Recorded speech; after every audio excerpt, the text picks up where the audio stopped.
એનો બિલાવલ અને વચમાં કોમલની આવે છે તે ઝંઝોટી પણ રાગ મિત્રો થાય છે અહીંયા. તો પ્રથમ પહેલાં મિત્રો હે કહેવા માટે આપણે આ સા દબાવીશું, પછી સીધા આવવાનું છે ઉપરનો સા આવી રીતે અને પ દબાવી રાખવાનો છે. પછી મિત્રો ઉપરનો રે ટપકાવાળો એ તમારે હે કહેવા માટે લેવાનું છે, અહીંથી ઉપાડવાનું છે. જે તમને મેં કીધું કે નારાયણ બાપુએ જે ગાયેલું છે તે અહીંથી શરૂઆત થાય છે.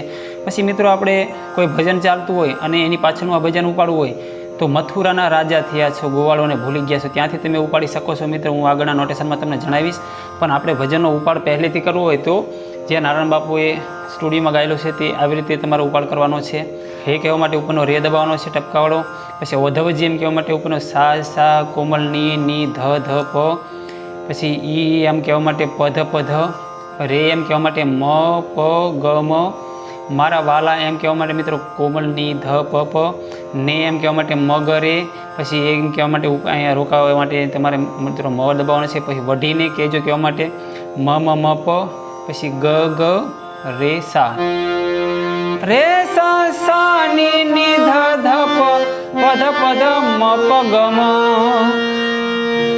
ની ધ પ પ મગ રે મ મ મ મ પ ગ ગ રે સા. હે વધાજી રે મારા વાલાને એ વઢીને કહેજો. પછી મિત્રો નીચેની લીટી લેવાની છે, માને તો મનાવી લેજો.